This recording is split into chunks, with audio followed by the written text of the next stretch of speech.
Hello everyone, we are back episode of case-based study questions. Now these questions they are average level. So let's start. 200 logs are stacked in the following manner. 220 logs in the bottom row, 19 in the next, 18 in the next row to it and so on in a timber factory by the crane. So they are saying that there are 200 logs and 20 logs in the bottom row, then 19, then 18 and so on. So that means if we think the first is 20, the first number is 20 and then 19, then 18 and so on, the series continues. So you can see that the series reduces by 1. So here A is 20 and D is minus 1. Now the first part is find the number of logs in the sixth row. So we will use the formula A6 is equal to A plus n minus 1. N is 6. 6 minus 1 into D. Now A is 20 plus 6 minus 1 into D. 5. 6 minus 1 is 5. D is minus 1. So 20 minus 5 is 15. So there are 15 logs in the sixth row. Now the second part. Second part says how many rows are there in which 200 logs can be placed. So there are total of 200 logs. You have to find the value of n. That means the number of rows. And we are given the total number of logs. So that is Sn. We will use the formula now. Sn is equal to n by 2 into 2a plus n minus 1 into d. Now, Sn is 200, n is, we have to find out 2a. So a is 20. So 2 into 20 is 40. Plus n minus 1 into d is minus 1. Now we will open the brackets. So, or we can first of all cross multiply here. So if we cross multiply 202, 200 with 2, it will be 400 is equal to n into 40 plus. Now we will open the brackets and multiply minus 1. So it will be minus n minus 1 into minus 1 will be positive 1. So this is 400 is equal to n into 41 minus n. Now we'll again open the brackets. So 41 n minus n square. Okay, so is equal to 400. Now we will form the quadratic equation from here. So n square will shift the term to the other side of equal to. So n square minus 41n and then plus 400 is equal to 0. Now we will make the factors of 400 so that their sum is negative 41 and the product is 400. So if we try to make it and solve, we will get 25 and 16 are the only factor that give you the sum as 41. And since it's negative, so we will make negative 25 and negative 16. So n square minus 25n minus 16n plus 400 is equal to 0. N into n minus 25 minus 16 into n minus 25 is equal to 0. Now n minus 25 and n minus 16 is equal to 0. So n is equal to 25 and n is equal to 16. Now we will check which value of n is correct or satisfies.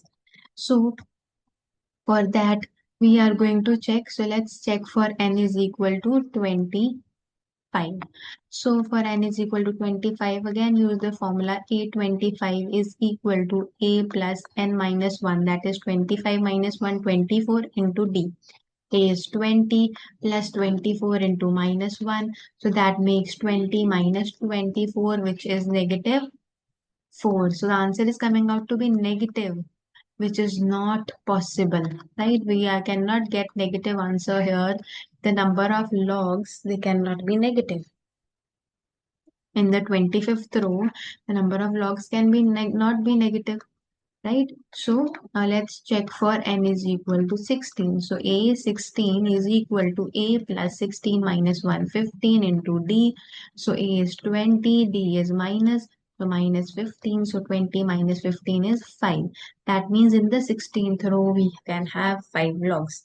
So which is correct. This is coming out to be positive. That means the answer is that in n value 16 satisfies. So that means in the 16th row, that means there are how many rows? There are 16 rows in which the 200 logs have been placed. Now the third part. The third part is find the difference of logs in the topmost row, okay, and the first row. So let's find out the difference between the topmost and the first row. So topmost row means A1. So A1 is A plus 1 minus 1 into D, right? Because n value is 1. So A plus this will become 0. So that means A is 20. So there are 20 rows in the first row. Now they were saying the topmost. Now we have found that how many logs are there in the second part. So sorry, how many number of logs are there in the second part, that if for 200 logs there are 16 rows. So that is the topmost row. That means A16. That is A plus, that we have already actually found, A plus 15D. So again we are writing here 20 minus 15, that is 5. So that means this is A16 value and A1 value we have got. Now they are asking to do their difference. So we will do the difference here. That is 20 minus 5. That means the difference is 20 minus 5, that is 50. There is a difference of 15 logs. Okay. Now coming to the next question. That is the next part, which is that find the difference of the logs between the 14th and the 10th row. Now do comment your answers for this one the same way I have done it here. You also tell me your answers for this part to find the difference between the 14th and the 10th row. Okay, now coming to the next question. Next question is, in a classroom, 4 friends are seated at the point A, B, C, D, as shown in the figure. Champa and Chameli, they walk into the class and observe for a few minutes. Now help them to find the distance between AB and AD. So here is a figure given where the 4 points are plotted. If we join these points, let's see what we get, right? But we have to find the distance between A, B and AD. So to find out the distance, we have to find out their coordinates. So A coordinate, if we see, so it's 3 and 4. So 3 comma 4. Similarly, B coordinate is, this is B, so it is 6 comma 7. So 6 comma 7. Similarly, let's also write the C coordinate. So the C coordinate is, this is 9. This is 9 comma 4. And the D coordinate is 6 comma 1. If we join it, it looks like a square, but we have to actually prove it that it's a square, right? So the first part is to find the distance. So we will find the distance of the line AB. So firstly, let's find out the distance AB. So to find out the distance between any two coordinates, we use the distance formula, that is under the root x2 minus x1. So A is 3 comma 4, B is 6 comma 7. So 6 minus 3 whole square plus 7 minus 4 whole square, which is equal to square root of 6 minus 3, 3 square 9, 7 minus 4, 3 square 9. So this is square root 18. And this 2, when we will further do it, so we know that 2 times 9 is 18, right? So if we know that square root of 9 will be 3 and 3 root 2 units is the distance of AB. Now we find out the distance of AD. Again, we will use the same method. So A is 3 comma 4, D is 6 comma 1. So 6 minus 3 whole square plus 1 minus 4 whole square is equal to 3 square, that is 9. Again minus 3 square, which is 9. So it's square root 18, which is the same. That means both the distance, they are same. This is 3 root 2 units and this is also 3 root 2 units.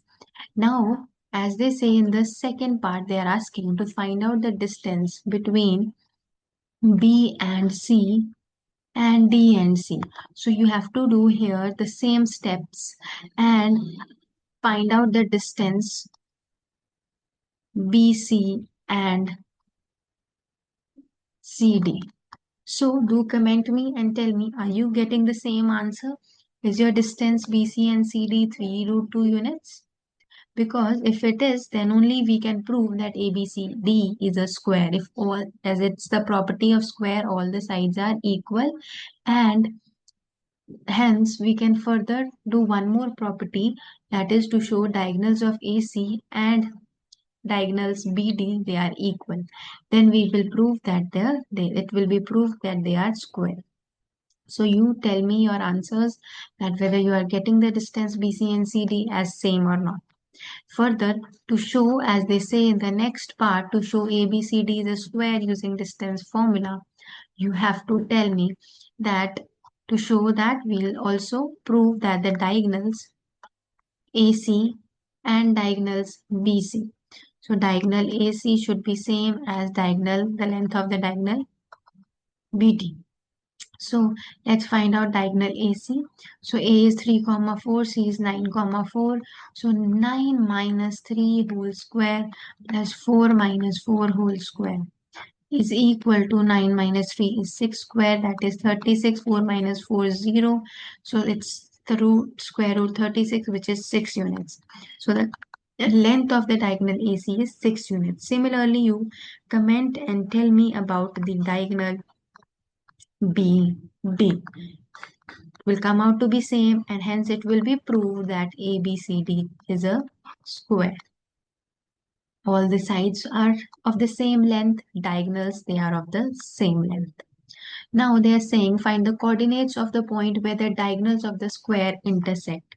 So coordinates of the point where the diagonals intersect. So they are intersecting and meeting at a common point. So let's give this as O. So that means it's the midpoint. That means what we have to do, we will prove here that the midpoints, they are equal. So the midpoint of the diagonals, and we can take that, like, let's say we'll take any one diagonal. Let's say we take the diagonal AC. So this is the point A, this is the point C. A coordinate is 3 comma 4. C coordinate is 9 comma 4. Now the question is, find the coordinate of the point where the diagonals of the square intersect. So the diagonals of the intersect, they are at a point, we have given them as O, so you have to find its coordinate. Let's it be x comma y. So we can use, as we know that the diagonals, they are intersecting. They are intersecting. So I'll use the midpoint formula. So that means x coordinate is equal to 3 plus 9 by 2. Y coordinate is equal to y1 plus y2. So like this one is x1, this one is y1, this one is x2, this one is y2. So y1 plus y2 by 2. So from here we will get the answer that x is 3 plus 9, 12 by 2, that is 6, and 8 by 2, that is 4. So that means this coordinate is 6 comma 4. So this is the point, the coordinates where the diagonals intersect. So this was about 2 questions. I have one more question that we can discuss. This question is about trigonometry. So here they are saying, in a class activity, a teacher and a group of 12 students went to see Qutub Minar, and with the help of clinometer, a device used in measuring angle, they observed that the angle of elevation of top of Qutub Minar is 60 degree. So that means, like, here you can see the picture, like this is Qutub Minar. Okay. So, and the angle of elevation given is 60 degree.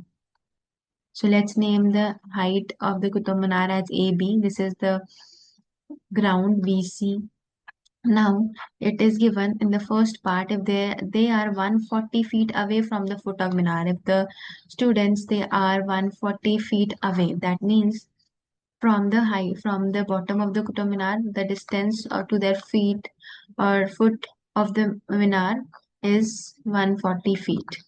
They are 140 feet away from the foot of the Minar. So BC is 140. They are saying to use root 3 as 1.7 and find the height. We will find A, B. So to find out AB, again we can use that here, tan 60 is equal to perpendicular upon base. So perpendicular, this is AB upon base, that is BC. So AB we have to find out, tan 60 degree is root 3 is equal to AB, we have to find out BC is 140. So AB will be equal to 140 into root 3, and root 3 value they have given, that it is 1.7. So when we will solve, we'll get the answer as 238. That means 140 into 17. If you do, so it will be 23.238 feet. Now, coming to the next one is find the distance they walked away from this point if now the angle of elevation is 45 degrees. Now they are saying the angle of elevation is 45 degrees. Okay. Now, as they say, they walk away and the angle of elevation has become 45 degrees. In the same figure, if you see, if we draw this from the same figure, the angle of elevation is now 45 degrees. So in the second part, we are going to do is to find out that the point they walked away. So let's name it as D point. So now we are going to do again tan 45 degrees is equal to AB upon BD. We are going to take this complete distance ABD. Tan 45 is 1, AB upon BD. AB is from here, if you cross multiply, AB is equal to BD and BD is equal to AB. So AB is 238 feet. So BD is 238 feet. Now to find out how much they walked off, because CD we have to find out. So CD is what? It is BD minus BC. So that is 238 minus BC is 140. So that is going to be 98 feet. Now, okay, now the next question. If the sun's altitude reduced from 60 degree to 30 degree, then find the increase in the length of the shadow. If you want to me to tell you the answer, then you also try once and share me the answer, and then I'll share you the answer for the third part. Thank you.